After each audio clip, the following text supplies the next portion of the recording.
Hey everyone, and welcome back to Tell Me More Stories Told As podcast. Glad to be here. Today we're diving deep into a story about a company that thought they could pull one over on everyone. Oh yeah, this is a good one. It's a story of corporate greed, clever engineering, and a whole lot of exhaust fumes. You know those clean diesel cars that Volkswagen was so proud of? Oh yeah, they were everywhere for a while there. Well, it turns out they weren't quite as clean as Volkswagen claimed.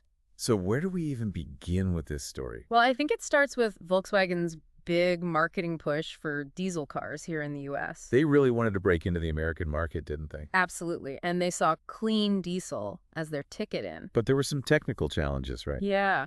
You see, diesel engines are great for fuel efficiency, but they have a nasty habit of producing a lot of nitrogen oxides, which are bad for the environment and our health. So how did Volkswagen try to get around that? Well, they were using a technology called a lean NOx trap to capture those harmful emissions. Sounds promising. It did on paper, but in reality, it wasn't as effective as they hoped, especially if they also wanted to meet fuel efficiency standards. Ah, so they were caught between a rock and a hard place. Exactly. And instead of admitting the limitations of their technology, they decided to cheat.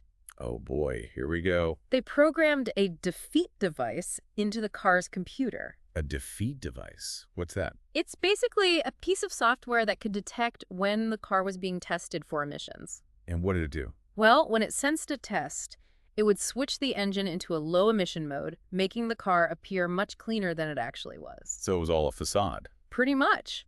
Once the car was out on the road, the defeat device would deactivate, and the engine would switch back to a mode that emitted way more pollutants. How much more are we talking? Up to 40 times the legal limit. Wow, that's not just a little bit over the line. No, not at all. And this deception went on for years. Volkswagen sold millions of these so-called clean diesel cars worldwide. So how did they get away with it for so long? Well, the testing procedures at the time were pretty lax. Most of the emissions tests were done in labs, not on actual roads. So the defeat device could easily trick the system. Exactly. It wasn't until some independent researchers decided to test these cars in real-world conditions that the truth came out. Who were these researchers? They were from the International Council on Clean Transportation, or ICCT. And what did they find?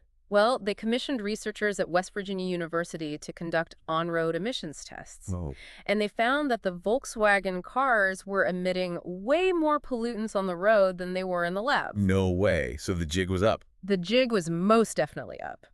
The ICCT and the researchers from West Virginia University published their findings, and the news spread like wildfire. I bet Volkswagen was in a whole heap of trouble. Oh, yeah. The scandal had huge consequences for Volkswagen, for the automotive industry, and even for how we think about emissions testing. Well, let's dive into those consequences after a quick break. Sounds good to me. When that news broke about those Volkswagens, Man, the fallout was huge, wasn't it? I mean, financially, it was massive. Billions of dollars in fines, settlements, recalls. You name it. Not to mention the hit to their reputation. I mean, who wants to buy a car from a company that's been caught cheating? Right. That trust is so hard to rebuild. It wasn't just Volkswagen that took a hit. Yeah, the entire diesel car market kind of went into a tailspin, didn't it? It did. People who are all excited about clean diesel were suddenly like, wait a minute. What's going on here? Exactly. Diesel car sales plummeted, and a lot of automakers started shifting their focus towards electric vehicles. Yeah, it's crazy how one company's actions can have such a ripple effect. Totally. And speaking of ripple effects, this whole scandal really changed the way emissions testing is done. Yeah, how so? Well, before all this, most emissions tests were done in labs, in controlled environments. Which obviously wasn't really cutting it. No, it gave companies like Volkswagen a way to game the system with those defeat devices. So what changed? Well, regulators realized that they needed to get real, like take the tests out of the lab and into the real world. So did they start driving these cars around with all kinds of sensors and stuff? Pretty much. They adopted what are called real-world driving emissions tests. Where they actually drive the cars on roads and measure their emissions? Makes sense. Right. No more loopholes to exploit. Okay, so that's the testing side of things. But what about the people involved at Volkswagen, like the engineers who actually created this defeat device? That's a good question. Some people say they were just following orders, doing what their bosses told them. Caught in a bad corporate culture. Exactly. But on the other hand, engineers have a code of ethics. They're supposed to speak up if they see something wrong. Right. It's a tricky situation to be in. Imagine being an engineer and knowing what you're doing is wrong, but also worried about losing your job. I can't even imagine the pressure they must felt. Yeah, and there were reports that at least 30 people at management level knew about the defeat device. 30 people. That's not just a couple of rogue engineers. It really makes you question the whole culture at Volkswagen, and it raises questions about individual responsibility, too. Like, where do you draw the line? When do you say enough is enough? It's a reminder that we all have a role to play in holding ourselves and others accountable. Well said. Now, you mentioned earlier that the fallout for Volkswagen went way beyond just fines and penalties. Oh yeah, their stock price took a nosedive, and they lost a big chunk of their market share. Especially here in the U.S. Definitely. It was a long road back for them. But they did eventually start to recover. They did. It took a lot of work, a lot of apologies, and a lot of changes to how they do business.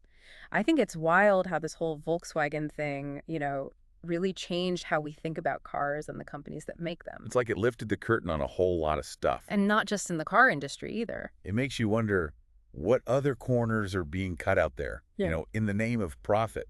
Exactly. It's a wake-up call for all of us, really. Like, we can't just take what companies tell us at face value. We got to do our own research, ask questions, demand transparency. That's what we're trying to do here, right, with this podcast. You got it. We're all about digging deeper, getting to the truth, and helping people understand the stories behind the headlines. And this Volkswagen story, man, it's a big one. It really is. It's about so much more than just some faulty cars. It's about ethics. It's about the environment. It's about the power of corporations. And the responsibility we all have as consumers. Couldn't have said it better myself. So as we wrap up this deep dive into the Volkswagen emissions scandal, I want to leave you with this. What's that?